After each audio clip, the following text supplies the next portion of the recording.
ಸಮುದಾಯ ನಿಷ್ಠ ಮಠಗಳು ಮಾತಾಡಿದ್ರೆ ತಪ್ಪೇನಿಲ್ಲ. ಅಹಿಂದ ಈಗ ಸಿದ್ದರಾಮಯ್ಯನವರು ಅಹಿಂದ ವರ್ಗದ ನಮ್ಮ ಕಾಲಘಟ್ಟದ ಬಹುದೊಡ್ಡ ನಾಯಕರಾಗಿ ಬೆಳೆದಿದ್ದಾರೆ. ಆ ಸಂಘಟನೆಗಳು ಆ ಸಮುದಾಯಗಳು ಅವರಲ್ಲಿ ವಿಶ್ವಾಸ ತೋರಿಸ್ತಾ ಇವೆ. ಅದೇ ತರ ಇಲ್ಲಿ ಸಮುದಾಯದ ಪ್ರಶ್ನೆ ಬಂದು ನೋಡಿ, ಶಿವಕುಮಾರ್ ಅವರು ಯಾವ ಒಂದು ಕೆಪಿಸಿಸಿ ಅಧ್ಯಕ್ಷರಾಗಿದ್ದಾರೆ ಅಂದ್ರೆ ಅವರು ಒಂದೇ ಜಾತಿಯನ್ನ ಪ್ರತಿನಿಧಿಸಲ್ಲ, ಅವರು ಎಲ್ಲ ಸಮುದಾಯಗಳನ್ನು ಪ್ರತಿನಿಧಿಸ್ತಾರೆ. ಸಿದ್ದರಾಮಯ್ಯವರು ಮುಖ್ಯಮಂತ್ರಿ ಆಗಿದ್ದಾರೆ ಅಂದ್ರೆ ಅವರು ಯಾವುದೇ ಒಂದು ಜಾತಿಯನ್ನ ಪ್ರತಿನಿಧಿಸಲ್ಲ, ಸಮಸ್ತ ಸಮುದಾಯಗಳನ್ನು ಇಡೀ ನಾಡನ್ನ ಪ್ರತಿನಿಧಿಸ್ತಾರೆ. ಹಾಗಾಗಿ ನಾವು ಕೇವಲ ಜಾತಿಯ ದೃಷ್ಟಿಯಿಂದ ನೋಡಬಾರದು, ಇದು ಜಾತಿಯಾಧಾರಿತ ರಾಜಕಾರಣದ ನಿರ್ಧಾರ ಅಲ್ಲ. ಹಾಗಾಗಿ ಜಾತಿ ಮತಗಳನ್ನ ಮೀರಿದ ರಾಜಕೀಯ ನಿರ್ಧಾರ, ಇದನ್ನು ಯಾರು ತಗೊಳ್ಬೇಕು? ಅತಿ ಶೀಘ್ರದಲ್ಲಿ ಹೈಕಮಾಂಡ್ ಇದಕ್ಕೊಂದು ಪರಿಹಾರ ನೀಡಬೇಕು, ಸರ್ಕಾರಕ್ಕೆ ಹಾನಿಯಾಗದ ಹಾಗೆ. ಸರಿ, ಕುಳಿಸಿಕೊಂಡು ಮಾತನಾಡಿ ಸಂಧಾನ ಏರ್ಪಡಿಸಿ ಒಂದು ಸೂಕ್ತ ನಿರ್ಣಯ ತೆಗೆದುಕೊಂಡು ಸುಗಮವಾಗಿ ಸರ್ಕಾರ ಮುಂದುವರಿಲಿಕ್ಕೆ ಅವಕಾಶ ಮಾಡಿಕೊಡ್ಬೇಕು. ಸ್ವಾಮಿಗಳೇ, ತಮ್ಮ ಹತ್ರ ಸಮಯ ಇದ್ದು ನೀವು ನಮ್ಮ ಜೊತೆಯಲ್ಲಿ ಇನ್ನೊಂದಷ್ಟು ಹೊತ್ತಿ ಇದ್ರೆ ಸೌಭಾಗ್ಯ, ಇಲ್ಲದೆ ಹೋದ್ರೆ ತುಂಬ ಹೃದಯದ ಧನ್ಯವಾದ ಕಾರ್ಯಕ್ರಮದಲ್ಲಿ ಭಾಗಿಯಾಗಿದ್ದಕ್ಕೆ. ಇವತ್ತು ಅಹಿಂದ ಸಮುದಾಯದವರು ಕೂಡ ಪ್ರತ್ಯೇಕವಾಗಿ ಒಂದು ಪತ್ರಿಕಾಗೋಷ್ಠಿಯನ್ನ ನಡೆಸಿದ್ರು, ಒಕ್ಕಲಿಗ ಸಮುದಾಯವು ಕೂಡ ಪ್ರತ್ಯೇಕವಾಗಿ ಪತ್ರಿಕಾಗೋಷ್ಠಿಯನ್ನ ನಡೆಸಿದ್ರು. ನಾನು ವೆಂಕಟರಮಣಯ್ಯ ಸರ್ ತಮ್ಮಿಂದಲೇ ಪ್ರಾರಂಭ ಮಾಡ್ತೀನಿ. ನಿಮ್ಮ ಸಮುದಾಯದವರು ಸೇರಿ ನಡೆಸಿದ ಪತ್ರಿಕಾಗೋಷ್ಠಿಯಲ್ಲಿ ಒಂದಷ್ಟು ಮಾತುಗಳು ಹೆಂಗ್ ಬಂತು ಅಂತಂದ್ರೆ, ಅಹಿಂದ ಸಮುದಾಯವನ್ನ ಕೇವಲ ವೋಟ್ ಬ್ಯಾಂಕ್ ಆಗಿ ಬಳಸಿಕೊಳ್ಳಲಾಗ್ತಾ ಇದೆ, ಅಧಿಕಾರ ವಿಚಾರಕ್ಕೆ ಬಂದಾಗ ತಾರತಮ್ಯ ಹಿಂದಿನಿಂದಲೂ ಕೂಡ ಆಗ್ತಾ ಇದೆ, ಅನೇಕರು ಹಿಂದುಳಿದ ವರ್ಗದವರು ಮುಖ್ಯಮಂತ್ರಿಗಳಾಗಿದ್ದಾರೆ, ಈಗ ಸಿದ್ದರಾಮಯ್ಯನವರು ಕೂಡ ಆಗಿದ್ದಾರೆ. ನಿಮ್ಮ ಸಮುದಾಯದ ಈ ರೀತಿಯ ಹೇಳಿಕೆಗಳು ಕಾಂಗ್ರೆಸ್ ಅನ್ನೋ ಒಂದು ದೊಡ್ಡ ಪಕ್ಷವನ್ನ ಕೇವಲ ಅಹಿಂದ ಸಮುದಾಯಕ್ಕೆ ಸೀಮಿತ ಮಾಡ್ತಿದೆ ಅಂತ ಅನ್ನಿಸ್ತಾ ಇಲ್ವಾ? ಈಗ ಮುಖ್ಯಮಂತ್ರಿಗಳಾಗಿರೋ ಸಿದ್ದರಾಮಯ್ಯನವರು, ಸ್ವಾಮೀಜಿ ಅವರು ಹೇಳಿದಂತೆ ಎಲ್ಲಾ ಸಮುದಾಯಕ್ಕೂ ಕೂಡ ಸಿಎಂ ಆಗ್ತಾರೆ, ಬಟ್ ನೀವು ಕೇವಲ ನಿರ್ದಿಷ್ಟವಾಗಿ ಅಹಿಂದ ಸಮುದಾಯಕ್ಕೆ ಕನ್ಫೈನ್ ಮಾಡೋ ಪ್ರಯತ್ನ ಮಾಡ್ತಿದ್ದೀರಿ ಅಂತ ಹೇಳಿ ಅನ್ಸಲ್ವಾ? ಇಲ್ಲ, ಆತರ ಏನಿಲ್ಲ. ಈಗ ಸ್ವಾಮೀಜಿಗಳ ಒಂದು ಮಾತಿಗೆ ನಾನು ಒಪ್ಪಿಗೆ ಕೊಡ್ತಾ, ನಾವೇನಂತ ಅಂದ್ರೆ ಇವಾಗ ಫಸ್ಟ್ ಪ್ರಥಮವಾಗಿ ನಾವು ಈ ಒಂದು ವಿಚಾರಕ್ಕೆ ಎಂಟ್ರಿನೇ ಆಗಿರಲಿಲ್ಲ. ಏನು ಒಕ್ಕಲಿಗರ ಸಂಘದವರು ಒಂದು ಪ್ರೆಸ್ ಮೀಟ್ ಮಾಡಿ ಅವರ ಬೈಕೇನ ವ್ಯಕ್ತಪಡಿಸಿದ್ರು, ಅದನ್ನು ಸಹ ಪ್ರಜಾಪ್ರಭುತ್ವದಲ್ಲಿ ಅವ್ರಿಗೆ ಅವಕಾಶ ಇದೆ. ಸೊ ಅದನ್ನ ನಾವು ಒಪ್ಕೊಳ್ತೀವಿ. ಅದೇ ಒಂದು ರೀತಿಯಲ್ಲಿ ನಮ್ಮ ನಾಯಕ ಅಂತ ಅನ್ಕೊಂಡು ಏನ್ ಸಿದ್ದರಾಮಯ್ಯನವ್ರನ್ನ ನಾವು ನಮ್ಮ ಬೆನ್ನೆಲುಬಾಗಿ ನಮ್ಮ ಸಮುದಾಯಗಳ ಒಂದು ರಕ್ಷಣೆಗೆ ನಿಂತಿದ್ದಾರೆ, ಆ ಒಂದು ಕಾರಣಕ್ಕೆ ಅವ್ರನ್ನ ಬೆಂಬಲವಾಗಿ ನಿಂತ್ಕೊಳ್ಬೇಕಾದ್ದು ನಮ್ಮ ಕರ್ತವ್ಯ. ಸೊ ಆ ಒಂದು ನಿಟ್ಟಿನಲ್ಲಿ ನಾವು ಪ್ರಸ್ತಾಪ ಮಾಡಿದೀವಿ. ಇನ್ನೊಂದು, ತಾವು ಹೇಳಿದಂತ ಒಂದು ಪ್ರಶ್ನೆಗೆ, ಇದು ಅವರು ಒಂದೇ ಜಾತಿಗೆ ಸೀಮಿತವಾದಂತ ನಾಯಕರಲ್ಲ. ಇದು ಕಳೆದ ಸಾರಿ 13ನೇ ಇಸ್ವಿಯಲ್ಲಿ ಅವರು ಮುಖ್ಯಮಂತ್ರಿಗಳಾದಾಗ ಅದನ್ನ ಇಡೀ ಜನತೆಗೆ ತೋರಿಸ್ಕೊಟ್ಟಂತದ್ದು, ಇಡೀ ಜನತೆಗೆ ಗೊತ್ತಿರುವಂತದ್ದು. ಜೊತೆಯಲ್ಲಿ ಈ ಒಂದು ನಿಗದಿತವಾಗಿ ಏನು ಒಂದು CLP ಮೀಟಿಂಗ್ ಅಲ್ಲಿ ಅವತ್ತು ಚರ್ಚೆ ಆಗಿ ನಿರ್ಣಯ ಆಗಿರುವಂತದ್ದು ಪ್ರತಿಯೊಬ್ಬರಿಗೂ ಗೊತ್ತಿರುವಂತದ್ದು. ಅವತ್ತೇನ ಡಿಫರೆನ್ಸ್ ಇದ್ದಿತ್ತು ಅಂತಂದ್ರೆ ಆ ಕ್ಲೈಮ್ ಇರೋಂತವ್ರು ಅವತ್ತು ವ್ಯಕ್ತಪಡಿಸಿದ್ರೆ ಇಡೀ ಜನತೆಗೂ ಸಹ ಗೊತ್ತಾಗಿರೋದು. ಸೊ ಇವಾಗ ನಿಮ್ಮ ಟಿವಿಯಲ್ಲ ಮಾಧ್ಯಮದಲ್ಲೇ ತೋರಿಸ್ತಾ ಇದ್ದೀರಾ, ಇಡೀ ಕರ್ನಾಟಕದ ಜನತೆ 5 ವರ್ಷ ಏನ್ ಕ್ಲೈಮ್ ಕೊಟ್ಟಿತ್ತೋ ಅದ್ರ ಪ್ರಕಾರ ನಾನು ಆಗಿರೋದು ಅಂತ ಮುಖ್ಯಮಂತ್ರಿಗಳು ಹೇಳಿಕೆ ಕೊಟ್ಟಿದ್ದಾರೆ ಅಂತೇಳಿ. ಸೊ ಆ ಒಂದು ನಿಟ್ಟಿನಲ್ಲಿ ನಾವು ಅವ್ರಿಗೆ ಬೆಂಬಲವಾಗಿ ನಿಂತಿದ್ದೀವಿ.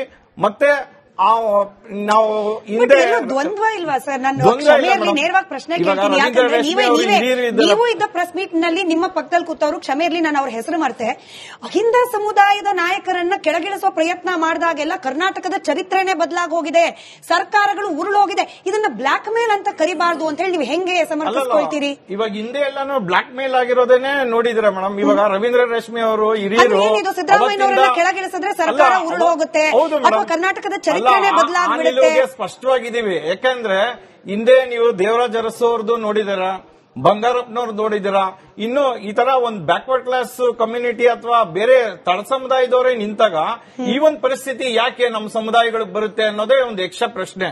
ಯಾಕೆಂದ್ರೆ ನಮಗೂ ಸ್ವಾಭಿಮಾನ ಇದೆ, ನಮಗೂ ಅಧಿಕಾರ ನಡೆಸುವಂತ ತಾಕತ್ ಇದೆ ಅಂತ ಪ್ರತಿಯೊಬ್ಬರು ಮುಖ್ಯಮಂತ್ರಿಗಳಾದಂತವರು. With all the respect sir, ಇದೊಂದೇ ಸಮುದಾಯಕ್ಕೆ ಇಲ್ಲ ಅನ್ನೋದು ನಿಜ ಅಲ್ವಾ ಸರ್? ಬೇರೆ ಸಮುದಾಯದವರಿಗೂ ಕೂಡ ಸಮರ್ಥರಿದ್ದಾರೆ, ಸಮರ್ಥರಿರೋರ್ಗೆ ಅವಕಾಶ ಸಿಗಬೇಕು ಅನ್ನೋದು ನಿಜವಲ್ಲ. ನಾವು ಯಾರನ್ನೇ ತಗೊಳ್ತಾ ಇಲ್ಲ. ಇವಾಗ DK ಶಿವಕುಮಾರ್ ಅವರು ಸಮರ್ಥರಿದ್ದಾರೆ. ನಾವು ಈ ಒಂದು ಕಾಂಗ್ರೆಸ್ ಪಕ್ಷ ಸಾಮಾಜಿಕ ನ್ಯಾಯ ಕೊಡುತ್ತೆ, ಸಮಾನತೆಗೆ ಅವಕಾಶ ಕೊಡುತ್ತೆ, ತಳ ಸಮುದಾಯದವ್ರನ್ನ ಕೈ ಹಿಡಿದು ಸ್ವಲ್ಪ ಮುನ್ನಡೆಸಿರೋ ಕಾರಣಕ್ಕೆ ಅವ್ರಿಗೆ ಬೆಂಬಲವಾಗಿ ನಿಂತಿದ್ದೀವಿ. ಆದ್ರೆ ಡಿ ಕೆ ಶಿವಕುಮಾರ್ ಅವ್ರನ್ನು ನಾವು ಏನು ಕಡೆಗಣಿಸಿ ಅಥವಾ ವೈಯಕ್ತಿಕವಾಗಿ ಅವ್ರನ್ನೇನು ದೂಷಣೆ ಮಾಡಿ ಮಾಡ್ತಾ ಇಲ್ಲ. ವೈಯಕ್ತಿಕವಾಗಿ ಡೈರೆಕ್ಟ್ ಆಗಿ ಮಾಡ್ತಿಲ್ಲ. ಬಟ್ ರವೀಂದ್ರ ರೇಷ್ಮೆ ಸರ್, ಹೇಳಿಕೆಗಳು ಹೆಂಗ್ ಬರ್ತಿದೆ ಸಮುದಾಯದ ಕಡೆಯಿಂದ ಅಂತಂದ್ರೆ, ಶೋಷಿತ ಸಮುದಾಯಗಳೇ ಕಾಂಗ್ರೆಸ್ನ ಬೆನ್ನೆಲುಬು. ಇದು ನನ್ನ ಸ್ಟೇಟ್ಮೆಂಟ್ ಅಲ್ಲ ಸರ್, ಇವತ್ತು ಪತ್ರಿಕಾಗೋಷ್ಠಿಯಿಂದ ಅಹಿಂದ ಮುಖಂಡರು ಹೊರಡಿಸಿರುವ ಸ್ಟೇಟ್ಮೆಂಟ್ ನ ಆಯ್ದ ಸಾಲುಗಳನ್ನು ನಾನು ಹೇಳ್ತಿದ್ದೀನಿ. ಕಾಂಗ್ರೆಸ್ ಅಧಿಕಾರಕ್ಕೆ ತಂದದ್ದೇ ಹಿಂದುಳಿದ ವರ್ಗಗಳು, ಶೋಷಿತ ಸಮುದಾಯವೇ ಕಾಂಗ್ರೆಸ್ ಪಕ್ಷದ ಬೆನ್ನೆಲುಬು. ಹಿಂಗ್ ಹೇಳೋ ಮೂಲಕ ಬೇರೆ ಸಮುದಾಯಗಳಿಗೆ ಈ ಸಮುದಾಯ ಕೊಡ್ತಿರೋ ಮೆಸೇಜ್ ಏನು? ಕಾಂಗ್ರೆಸ್ ಪಕ್ಷಕ್ಕೆ ವೋಟ್ ಹಾಕಿದ ಇತರೆ ಸಮುದಾಯದ ವೋಟರ್ಸ್ಗೆ ಈ ಸಮುದಾಯ ಕೊಡ್ತಿರೋ ಸಂದೇಶ ಏನು ಅಂತ ನೋಡಿ. ಅಹಿಂದ ಅನ್ನೋ ಪದದಲ್ಲೇ 3 ವರ್ಗಗಳಿದೆ: ಅಲ್ಪಸಂಖ್ಯಾತರು, ಹಿಂದುಳಿದ ವರ್ಗ, ಇತರ ಹಿಂದುಳಿದ ವರ್ಗದವರು ಮತ್ತು ದಲಿತರು ಅಂತ. ನೀವು ಈಗಾಗಲೇ ಪರ್ಸೆಂಟೇಜ್ ಲೆಕ್ಕಾಚಾರ ತೋರಿಸ್ತಾ ಇದ್ರೆ ಹಿಂದಿನ ಕಾರ್ಯಕ್ರಮದಲ್ಲಿ ಯಾವ್ಯಾವ ಜನಾಂಗಗಳಿಂದ ಎಷ್ಟೆಷ್ಟು ಬಂದಿದೆ ಅಂತ. ಶೇಕಡಾವಾರು ಕಾಂಗ್ರೆಸ್ಗೆ ಸಿಕ್ಕಿರೋ ಬೆಂಬಲದ ಪೈಕಿ ಮುಸಲ್ಮಾನರು ಅತಿ ಹೆಚ್ಚಿನ ಸಂಖ್ಯೆ ಬೆಂಬಲ ಕೊಟ್ಬಿಟ್ಟಿದ್ದಾರೆ. ಅವ್ರ ಉದ್ದೇಶ ಕಾಂಗ್ರೆಸ್ ಗೆಲ್ಲಿಸಬೇಕು, ಬಿಜೆಪಿ ಸೋಲಿಸಬೇಕನ್ನೋ ಒಂದು ಕಠೋರ ಸಂಕಲ್ಪ ಇತ್ತು. ಬಹುಶಃ ಶೇಕಡಾ 90ರಿಂದ 95ರಷ್ಟು ಕೊಟ್ಟಿದ್ರು ಆಶ್ಚರ್ಯ ಇಲ್ಲ. ಆದ್ರೆ ಒಬ್ಬ ಮುಸಲ್ಮಾನನ ಮುಖ್ಯಮಂತ್ರಿ ಮಾಡೋದ್ರಲ್ಲಿ ಪ್ರದೇಶ ಕಾಂಗ್ರೆಸ್ ಅಧ್ಯಕ್ಷರಿಗೆ ಯಾರ ಹೆಸರು ಹೇಳಲ್ಲ, ಇದನ್ನ ಯಾರು ಮಾತು ಆಡಲ್ಲ. ಆಮೇಲೆ ದಲಿತ ಸಮುದಾಯಕ್ಕೆ 3 ಕಾಲಘಟ್ಟಗಳಲ್ಲಿ ಒಂದು ಅವಕಾಶ ಇತ್ತು. 70ರ ದಶಕದಲ್ಲಿ ಬಿ ಬಸವಲಿಂಗಪ್ಪನವರಿದ್ರು. ಅವ್ರು ಸೈದ್ಧಾಂತ ನಿಜವಾದ ಅಂಬೇಡ್ಕರ್ ವಾದಿ ಅಂದ್ರೆ ಬಸವಲಿಂಗಪ್ಪ. ಇಡೀ ದೇಶದಲ್ಲಿ ತಲೆ ಮೇಲೆ ಮಲ ಹೊರ ಪದ್ಧತಿಯನ್ನ ಒಂದು ಸುಗ್ರೀವಾಜ್ಞೆ ಮೂಲಕ ರದ್ದು ಮಾಡಿಬಿಟ್ಟು ಕ್ರಾಂತಿ ಮಾಡಿದ್ರು. ಅವ್ರಿಗೆ ಸಿಗಲಿಲ್ಲ. ಅದಾದ ನಂತರ ಕೆ ಎಚ್ ರಂಗನಾಥ್ ಅವರಿದ್ರು. ಅತ್ಯಂತ ಸಮಾಜವಾದಿ ಜಾಯಮಾನದ ಪಾರದರ್ಶಕ ಶುದ್ಧಸ್ಥರು ಮತ್ತು ದಕ್ಷ ಆಡಳಿತಗಾರರು, ಶಿಸ್ತಿನ ಆಡಳಿತಗಾರರು. ಬಂಗಾರಪ್ಪನವರು ರಾಜೀನಾಮೆ ಕೊಟ್ಟಾಗ ಸ್ಪರ್ಧೆ ನಡೀತು. 3 ಜನ ಇದ್ರು: S M Krishna, K H Ranganath ಮತ್ತು ಎಂ ರಾಜಶೇಖರ ಮೂರ್ತಿ. 3 ಅಷ್ಟೇ ಸ್ವಂತ ವರ್ಚಸ್ಸು ಮತ್ತು ದಕ್ಷ ಆಡಳಿತಗಾರ ಹಂಚಿಕೊಂಡಿದ್ದವರು. ಕೊನೆಗೇನಾಯ್ತು? ಅವ್ರು 3 ಜನರ ಸ್ಪರ್ಧೆ ತೀಕ್ಷ್ಣ ಮಟ್ಟಕ್ಕೆ ಹೋದಾಗ ಲಕೋಟೆಯಿಂದ ವೀರಪ್ಪ ಮೊಯ್ಲಿ ಹೆಸರು ಬಂದ್ಬಿಡ್ತಾರೆ. ಸೊ ಬಂಗಾರಪ್ಪನವರು ತೆಗೆದು ವೀರಪ್ಪ ಮೊಯ್ಲಿ ಅವ್ರನ್ನ ನೇಮಿಸಿದ್ರು. ಅವರು ಹಿಂದುಳಿದ ಅವ್ರಿಗಿಂತ ಸಣ್ಣ ಜಾತಿ. ಆಮೇಲೆ ಸತತವಾಗಿ 6 ಬಾರಿ ಕಾರ್ಕಳದಿಂದ ಗೆದ್ದು ಬಂದಿದ್ರು. ಆದ್ರೂ ಕೊನೆಗೆ ಚುನಾವಣೆ ನಡೆದಾಗ ಏನಾಗ್ಬಿಡ್ತು? ಕಾಂಗ್ರೆಸ್ 178ರಿಂದ ಒಮ್ಮೆಲೆ 36ಕ್ಕೆ ಬಂತು. ಬಿಜೆಪಿ ಅರಳಿಗೆ ಶುರುವಾಗಿದ್ದ ಅವಾಗ 94ರಲ್ಲಿ ಬಿಜೆಪಿ 40ಕ್ಕೆ ಬಂದ್ಬಿಡ್ತು. ಎಕ್ದಮ್ 2ರಿಂದ 40. ಆದ್ರಿಂದ ಇವತ್ತು ನೋಡಿ, ಮುಖ್ಯಮಂತ್ರಿ ಪದವಿ ಅಂದ್ರೆ ಅಲ್ಲಿ ಒಂದೇ ಬಹುಮಾನ ಇರೋದು. ಅಲ್ಲಿ ಸೆಕೆಂಡ್ ಪ್ರೈಸ್, ಥರ್ಡ್ ಪ್ರೈಸ್ ಇಲ್ಲ.